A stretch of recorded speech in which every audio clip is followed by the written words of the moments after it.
10 of 15 for the year, and whoa, missed it. It's got to be a replay, doesn't it? That did not make it. That look was clear, I thought, but watch the post and see if the ball goes in front of the post. Okay.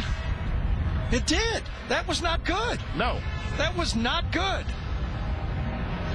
How can you miss that if you're right underneath it? Now look, that ball goes, it's like a penny. That's an inside joke here. But that ball went to the outside of the post, and that is not good, and it should be replayed. I mean, Really? you just stare at the post, the upright, and you can see the ball cross. There you are. Can't be good. This guy, look at the official down here. He's looking up at it, and he didn't see it. Country Store and Barbecue with 2 locations in El Paso, 6401 South Desert Boulevard. There you go. You don't see that every day. No. A missed call and a field goal. First rent-a-car goes the extra yard. One more look. Friendly experience, a touchdown.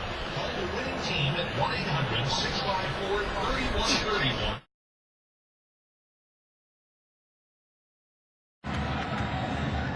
Well, how worried are the Golden Flashes now? Down 24-13. The offense stalls out again. Just 67 yards of offense for the Kent State. Coming from his own 32. Off a good one. It's fumbled. And the Golden Flashes said they had it in the net now. Arkansas State out of the pack. Miraculously emerging with it. Kick catch interference. Kicking team. Penalties decline. Arkansas State keeps the ball first down. Timeout. Find rules this year, that halo rule. Penn State appeared to have it. Wouldn't have mattered. Look what I found.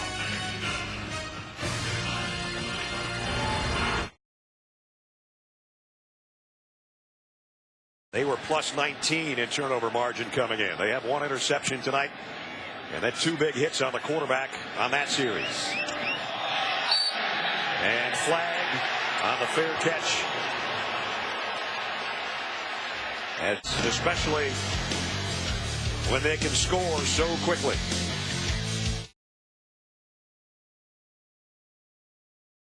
So Notre Dame will be punting, and Christian Jones is back deep for the Tide. Fair catch, and he signaled late. Fumble, flag comes down. Let's see if there was contact. He signaled for the fair catch at the 25-yard line. Ball was put down on the ground, but there was a penalty flag.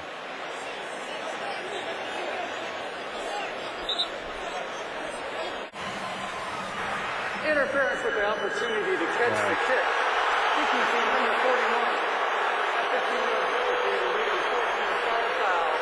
41. Call, take a look. It was a late signal, but that's a fair catch signal. Then was the teammate the one who hit the return man. Herbie, what'd you think? I think he's upset because he feels that Blue blocked his man and he didn't even touch him. You know, we don't have the halo rule in college football anymore. You've got to give him room to be able to make the but catch. there is a rule about 1 yard front or side. However, that's a horrendous call. He was not touched by the Notre Dame player. No. It should be Fighting Irish football. What's going on here?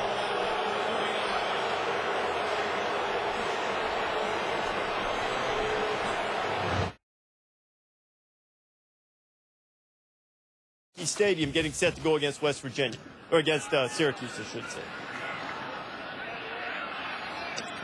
Thank you, Reese. And on the punt, it hit Sam McGuffey, and he...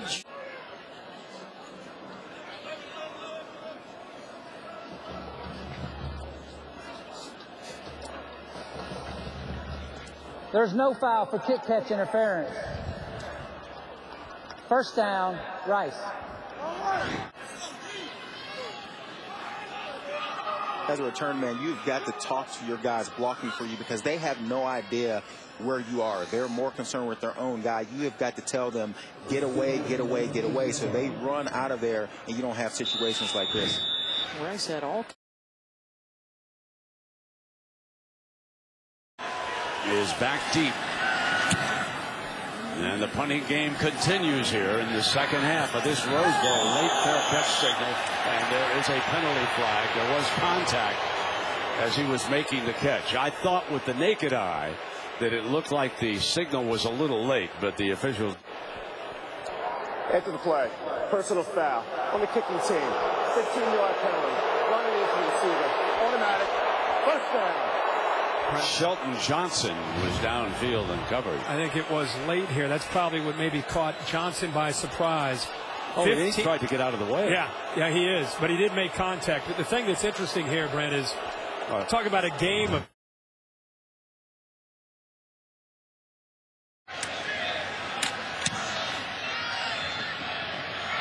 Carter, boy, he had a couple of looks there, and that flags as he hauls in the punt. I didn't see the issue here. Interference with the opportunity to catch the kick on the kicking team. Number 31, violation of the 1-yard belt, 15-yard penalty, first down.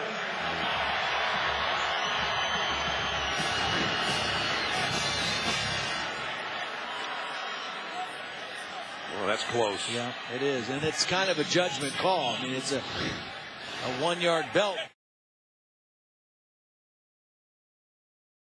In the end zone, Watts is the deep man. Good punt. And Watts going to let it go. We'll see if it checks up. It does. And it was touched at the 45, and then it's picked up. It's picked up by Watts. It's a live ball. Watts inside the 40. He didn't step out. He'll take it all the way. Touchdown, Tulsa. Well, Bill Blankenship told us that he felt Trey Watt was one of the most instinctive, smart football players he's ever had. And he showed you why right there. Never giving up on that play. But can you believe it? They get the 30, Tigner from his own 20-yard line. Good kick, Surgent backtracking to the 19. And a whistle immediately. Did he step out of bounds?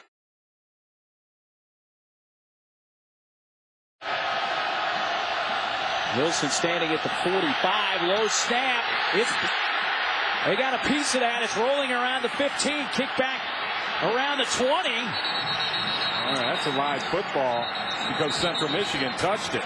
If Western Kentucky gets on it, it's their ball. May have been Jolin Briggs. Take a look at this right here. A low snap. He stops it with his feet. And then it's Briggs. Jolin Briggs who gets the hand on it. And now this is a live football once the Chippewas touch it. And Jaleel Hadai saves Central Michigan's bacon by falling on that football. So Western Kentucky did have a chance to recover this, but it is recovered by Central Michigan. You got a crazy one going into. The most talented kicker he has ever had is on for the point after. And it was tipped. Can they run it in? Yes! So therefore the offensive team can pick it up and score. So you mentioned that this young man is the most talented kicker he's ever had. He also might be the smartest. Looks like it's going to be overturned by instant replay, and here's why, Ed. Well, watch the knee right at the end here by Martin. Good hustle there to finish the play, and the ball had not crossed the goal line. Now, they're saying indisputable video evidence. I think you can infer the ball didn't cross the line. I'm not so convinced from either of these two replays you can say that it did not.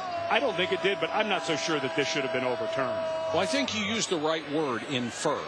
Yeah. I think you have to do that because it is not indisputable.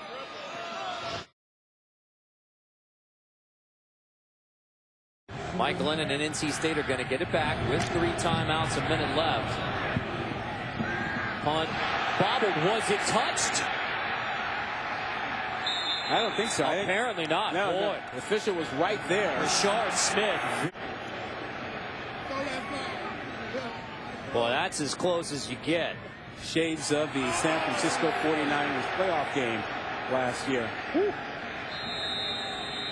Well, Smith apparently pulled the hand away. Yeah, that's not conclusive to be able to determine that. You said the official was right there. Yeah, he was right there, had a great view, and did not call it as having been touched.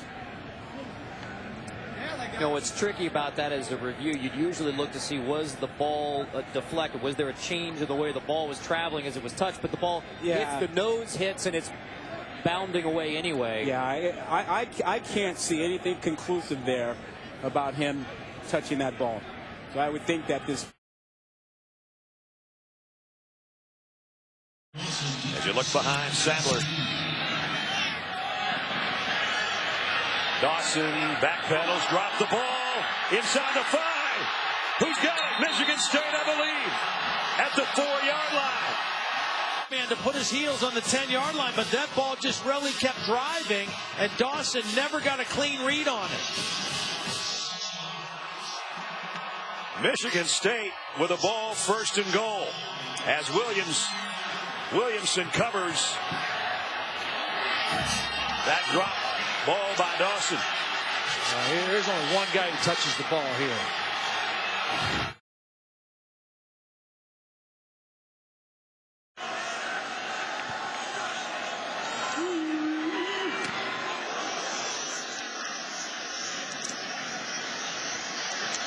Shaw comes up to make that at the 40, and that's when they will flag it. There was no foul on the play. That's a good non-call. So they looked it over, and they say they're going to let that go. Now you're going to watch him. Now, if he can go up, he can't launch himself over the top where he would be flipped. That was the danger. They're putting themselves in bad position. So that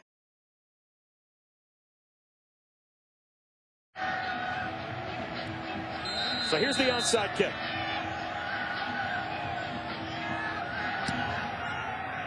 And it's loose. A scramble for it. Wildcats think they have it. It bounced off Duke Williams, and who has it at the bottom of the pile? Arizona has the ball at midfield. There's that ball kicking around. Comes like a pinball. Duke Williams hit him. And then you see him right there, number 2 for Arizona. Marquise Flowers in the right place, the right time, gets that football. Now, that attempt for Toledo. There's the hop. And corralled, but out of bounds. They're going to give it to him. Hard to tell. If he got his foot down and had possession, it would go. But if it went out of bounds, it goes the other way. Robert Bell hauled it in with a fantastic effort on the sideline. It's Toledo football. Wow, that was a great kick. That line. Just watch it right there. That went over the top. Got it. The onside kick was recovered by the kicking team. 1st down. Ooh, I don't know. I don't know if that's reviewed. I think that may be overturned. He has to have possession before any part of his body comes down out of bounds.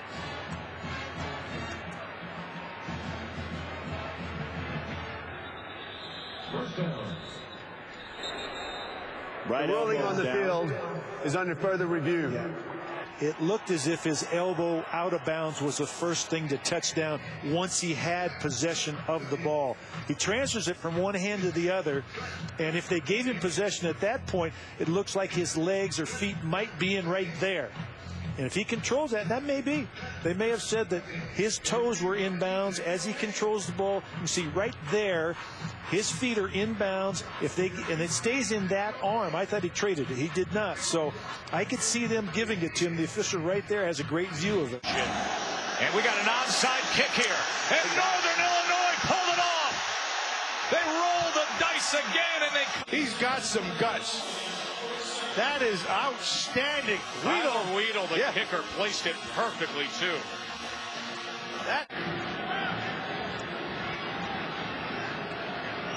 Well, there's another onside kick, and it's out of bounds. Off the hands of Jarrell McGriff-Culver. Offside. Number 22 on the kicking team. The 5-yard penalty will be tacked onto the dead ball spot. 1st down. Matt Elam